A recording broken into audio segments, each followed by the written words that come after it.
Assalamu alaikum wa rahmatullahi wa barakatuh. Hello everyone, it's Zainab. Welcome back to my daily reading of Shi'ism, A Religion of Protest by Hamid Dabashi. So today I want to continue reading where I left off yesterday. So I'm in the first chapter, which is called Death of a Prophet.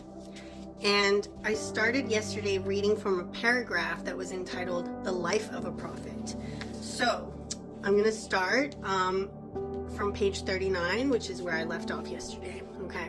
In the name of Allah, most gracious, most merciful, all praise belongs to Him, and peace and blessings to Prophet Muhammad and his pure family. So if you remember yesterday, I was just reading about when Prophet Muhammad, peace be upon him and his family, had received his very first revelation.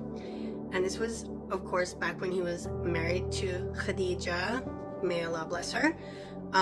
So he was in the mountain and he received the first revelation ever, which was the first ayah of the Quran that ever came down, which was Surat al-Alaq, which is the chapter 96 of the Holy Quran.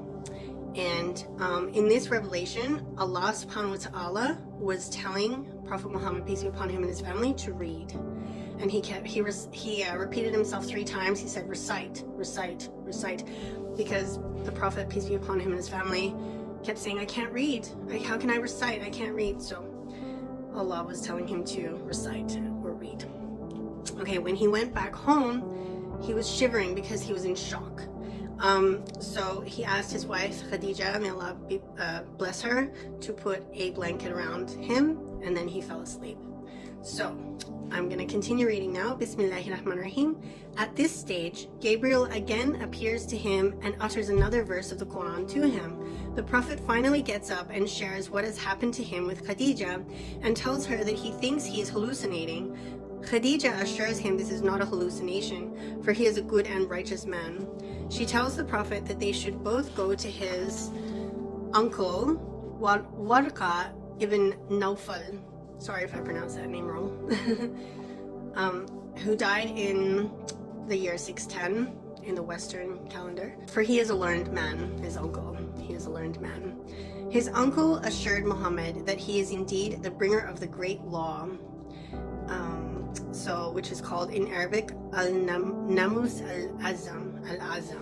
Al-Namus Al-Azam. As promised in earlier divine revelations, meaning the Hebrew Bible and the Gospels, and that Muhammad is indeed the last and very seal of all other prophets, mashallah. For about 3 years, Muhammad kept these messages to himself, first divulging them to no one but his wife Khadija, who instantly assured him these were not hallucinations and that he indeed was the recipient of divine dispensations. Muhammad's initial discussions of these messages were limited to his closest friends and allies. This period of gestation, reflection, revelation, and confidence building, mostly provided by the Prophet's wife Khadija, were later instrumental in giving him a solid grounding in the veracity of his visions and revelations. As evidenced in the Quranic verses, there were serious periods of doubts, fears, and trembling for Muhammad in these years, an overwhelming sense of solitude in the presence of an ever-expansive divinity that his solitary soul now began to occupy. From the moment that Muhammad began receiving his initial revelation in 610, his career is divided into 2 major periods, the Meccan from 610 to 622, and the Medinan from 622 to 632. The dividing event is the migration of the Prophet from Mecca to Medina to establish his community, his Ummah, in September 622. These 2 periods are complementary phases of his career as a revolutionary leader, a community activist, and a religious visionary almost entirely devoted to building the foundations of the Islamic community, which will go through massive vicissitudes but survive to this day.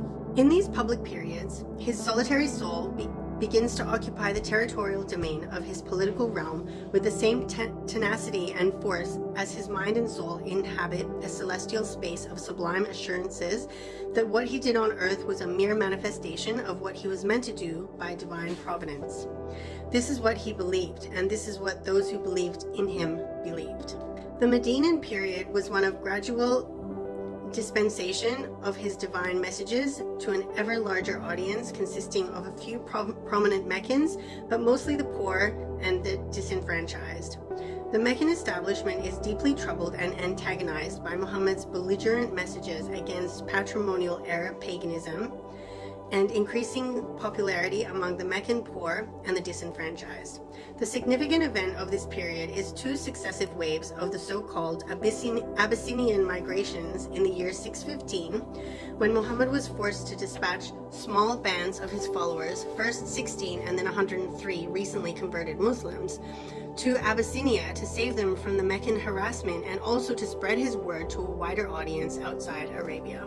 The deaths of his beloved wife Khadija and his protecting uncle Abu Talib in 619 finally forced him to leave Mecca for good, not to return until triumphantly toward the end of his life and career as the Prophet of Islam. The deaths of Khadija and Abu Talib mark the final break of Muhammad from any earthly and familial connections that identified him with his childhood and youth.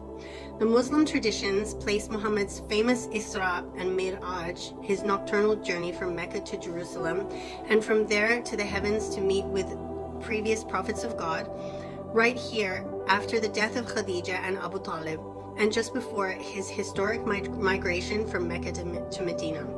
Muslim commentators, philosophers, theologians, jurists, mystics, and poets have been radically at odds as to how to interpret Miraj, as something the Prophet imagined or dreamed, or as a physical ascent to the heavens. Some believe in the former and some in the latter. In part, the problem has to do with the fact that Muhammad is not believed to have walked on water or split any sea. He is considered to have been an ordinary man, and his only claim to a miraculous act was the body of his revelations, the Quran, whose eloquence and beauty are believed to be inimitable.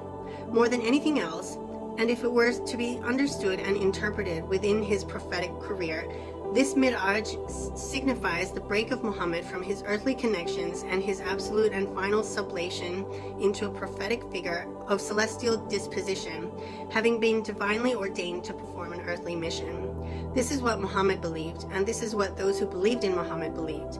Based on this belief, a Muslim community was created that went forward to craft a world civilization and a massive empire. I'll see you tomorrow. Stay blessed.